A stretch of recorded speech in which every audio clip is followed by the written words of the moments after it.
My coverage of CES 2025 is brought to you by Asus, Gigabyte, Kioxia, GLI, and LG. Check out their latest offerings with the links in the description. Everyone's talking about the RTX 5090, but why isn't anyone talking about routers? In fact, why aren't we testing GPUs and routers against each other? You know, because at CES, I partnered with GLI Net, who specializes in networking solutions that, when looked at through the right lens, actually give NVIDIA's latest flagship GPU a run for its money. Just look at this price comparison, okay? While GLI's routers are affordable, our slide ran out of room for the 5090's MSRP. We are currently working around the clock to find a bigger slide, okay? But in the meantime, here's a workaround. That's right, 2 slides to fit that price tag. Yikes. Yeah, more scientific graphs like these in just a moment. But let's talk about the Slate 7.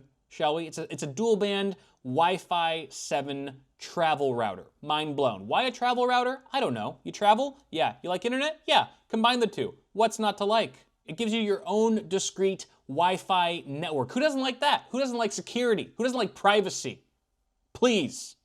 It comes pre-installed with OpenVPN and supports over 30 VPN services. I don't know which VPN you use. It's probably one of those that automatically encrypts all of the traffic within the network. So even if you connect a device to this router that doesn't have a VPN on it, it's still VPN protected. It's still encrypted, baby. This also lets you bypass any device limits that your hotel might stick on you. They might go, oh, you can only connect 2 devices tops to our Wi-Fi network, and then we're gonna charge you after that. Bull!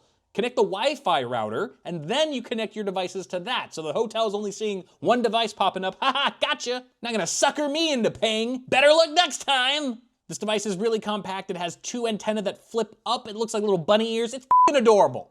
Operates on a 2.4 and 5 gigahertz band simultaneously. That's less interference. Less interference means better stability, higher speeds. In fact, the speeds on this bad boy are nuts. They're actually okay. They're pretty good for what they are. Up to 688 megabits per second on 2.4 gigahertz and 2882 megabits per second on the 5 gigahertz band. There is no built-in battery, but it does support 5 volt, 9 volt, and 12 volt power delivery, which is appreciated. When you're traveling on the go, flexibility like that is nice. I estimate the Slate 7 consumes around 5 watts, whereas the 5090 uses over 500 watts. That's 100 times more demand than a router, okay? It's like NVIDIA didn't think someone would make this comparison. But let's talk about the Muddy. All right, the Muddy 4G LTE router. GLI calls this a router.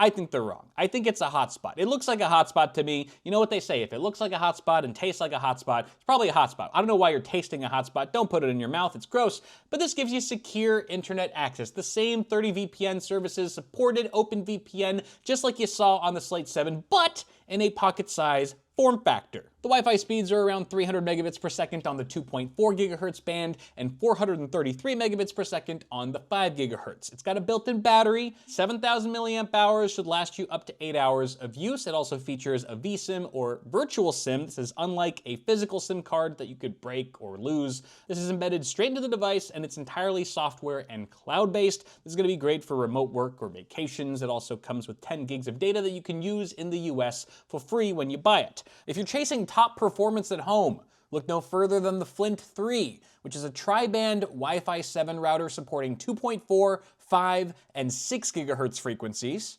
You get speeds up to 5,765 megabits per second on that 6 gigahertz band, and it supports the full 2.5 gig connection with your ISP. There are 5 2.5 gig Ethernet ports as well. It features multi-WAN failover and parental controls to keep your kids off the corn. Keep the kids off the corn. You can even give a speed boost to a NAS that suffers from slow transfers.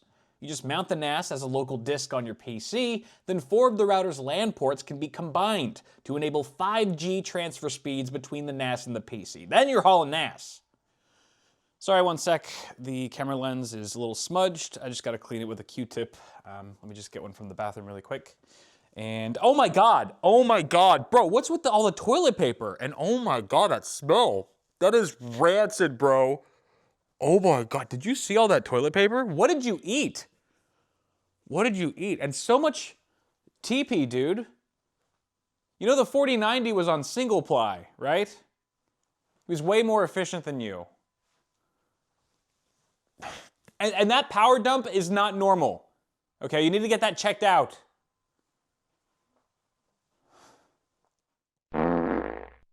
Let's deviate from routers for just a moment and focus on the Comet. This is GLI's remote KVM. As a KVM switch, which stands for keyboard, video, and mouse, this device lets you remotely control one PC from another, which is handy if you work on the go or need to interface with the known device from afar. It's like TeamView, but there's no subscription model. I know TeamView has a free version, but there's limited features there. This has full features, it's a one-time upfront cost. It's got a quad-core CPU running at 1.5 gigahertz that allows it to transmit video remotely up to 2K at 60 frames per second and low latency H.264 encoding.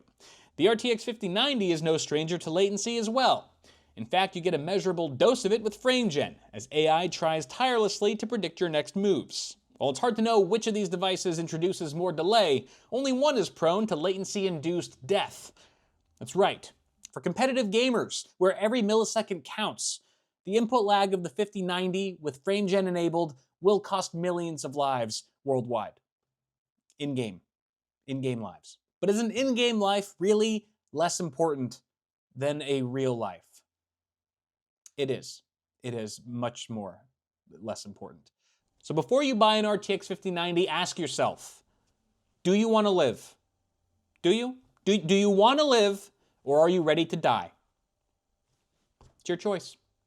It's your choice. You know what's not your choice? What router we talk about next. This is the Spitz Plus cellular router. It gives you internet using a cellular network. How about that? Instead of connecting to a cable or fiber or DSL line, screw that. It connects to your cell carrier so you can deal with AT&T and hate yourself. So maybe it's not your first choice for internet access, but if you really need a backup, it could come in handy. It does feature dual SIM slots with 4G LTE Cat12 connectivity, Wi-Fi 6 speeds up to 574 megabits per second on 2.4 gigahertz, and 2402 megabits per second on 5 gigahertz. That is much faster than what your phone could pull off as a mobile hotspot. And that's mainly because this router is emitting genuine signals. Just look at the data. 42069 fake frames rendered on the 5090, 0 fake waves on the Spitz Plus. You can see these routers are destroying this card. It's absolutely unbelievable. When I asked them how they managed to pull off this incredible feat, GLI simply said, "Our waves are real." And that's going to do it for all of my CES 2025 coverage. Thank you for sticking with me. I know that was, long-winded, but it's fine. We're finally past it now. We can kind of continue to more semi-regular content coming soon, so stay tuned for that. Thank you, as always, for watching. I will see you guys in the next video.